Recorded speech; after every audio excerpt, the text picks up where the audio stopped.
some sort of wrist lock has always been a difficult thing for me.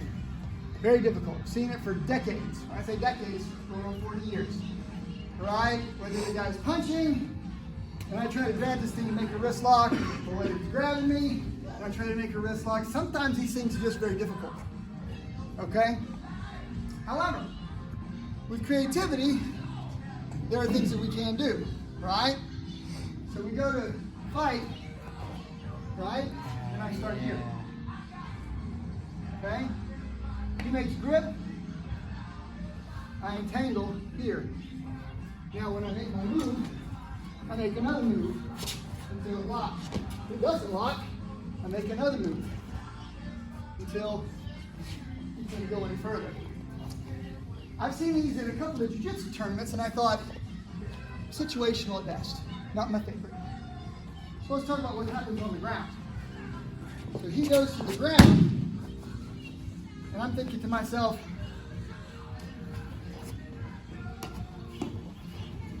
if I wanted to do a wrist lock, this is the place to do it. Okay? So I go maybe to make arm bar. He starts clasping his hands. I'm going to grab, put my hand here, and I'm going to shove this to the ground. You see how his hand is on the ground? And I'm going to lay on it here until he taps. Or he will potentially break his wrist. Make sense? So I go to move up for arm bar. He does that.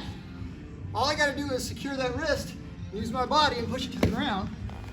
And then I start pushing up until I get that hand locked down. Make sense?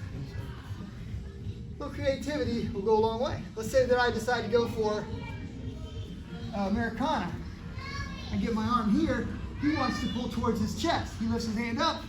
There it is again, right?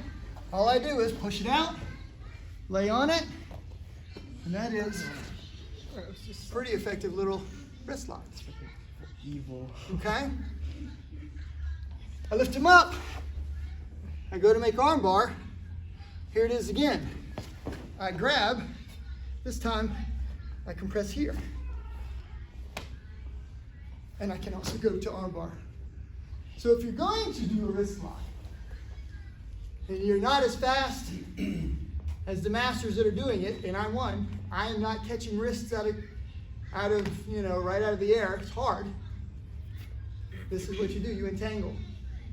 You can entangle with your uniform the way I showed in a standing way. Still not really my favorite, but okay, legit.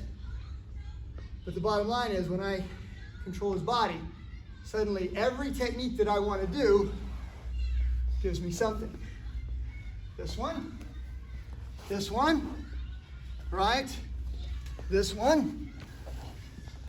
All of these different techniques can affect the wrist, right? I lift him up. If I want to entangle here, break this away. Now I'm going for Kimura lock. Here is the wrist lock again.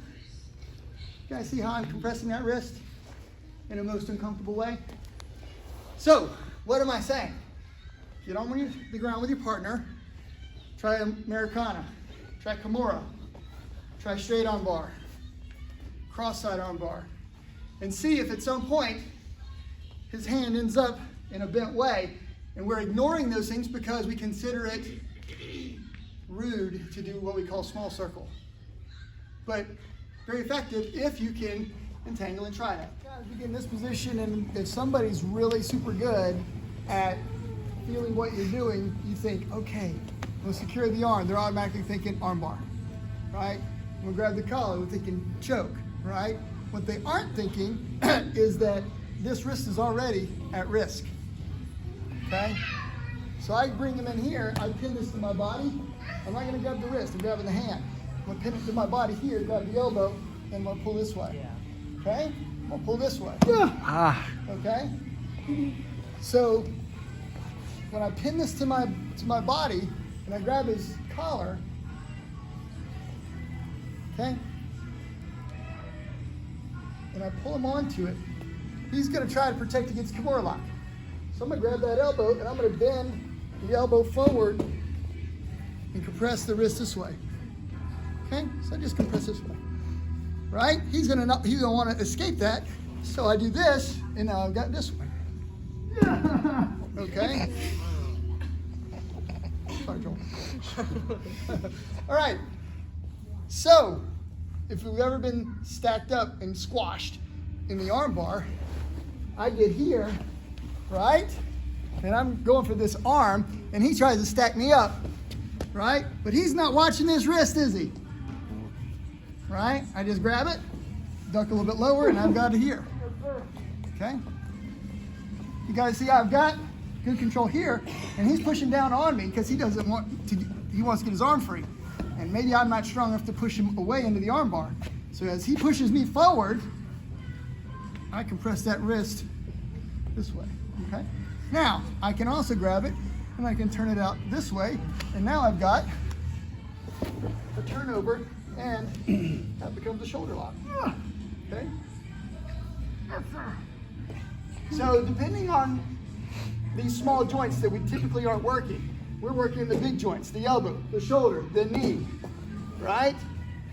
Depending on what's going on, let's say that he's got good grip, he's not going to give me this, right? I'm trying to get my arm locked, it's not working, right?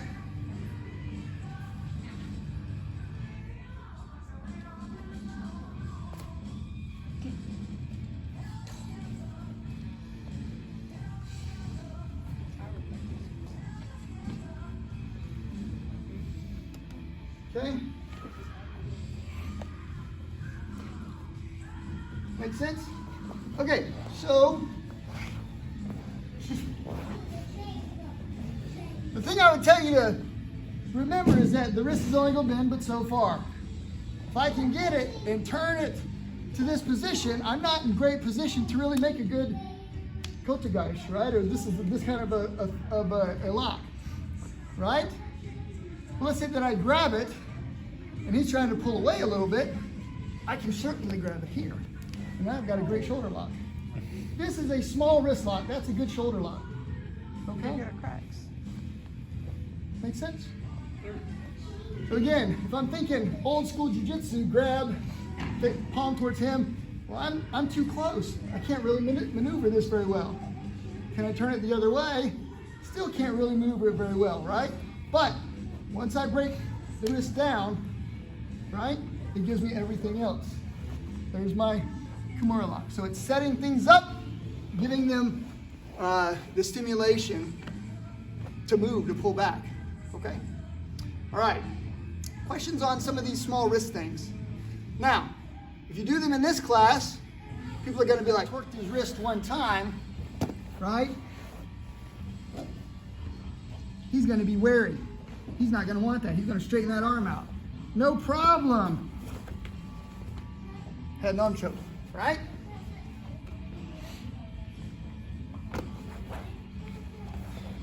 Torque his wrist. He doesn't like that. He straightens it out. No problem. Here's my elbow lock. Make sense?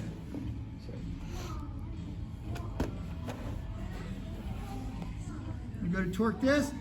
He pulls it up. Straight arm lock. Okay?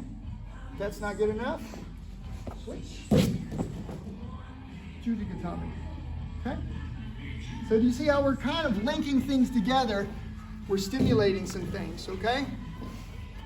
All right. Start with some sort of wrist lock, okay? You might not do this in class a whole lot. Definitely would get disqualified in other places. But let's say that I'm here and I'm going for this move, right? And he's starting to resist, right? No problem. He goes to resist. I come up, right? And I start attacking the eyes.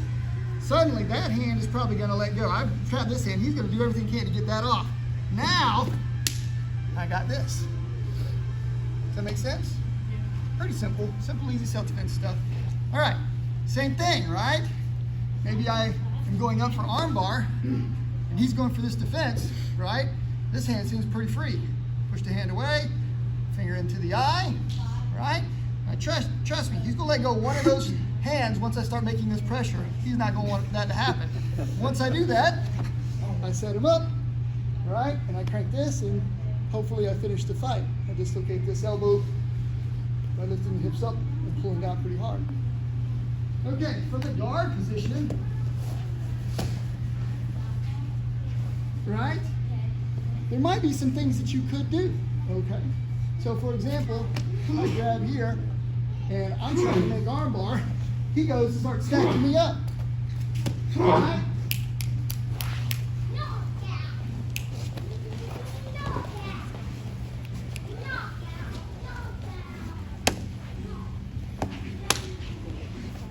He's hitting in the groin.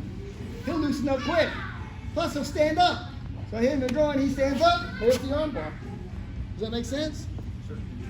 You see, we leave these things kind of unattended in many cases, right?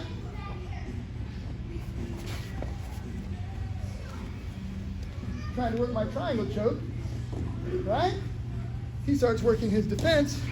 I start putting that thumb in his eye, and he gives me a chance to get him, right?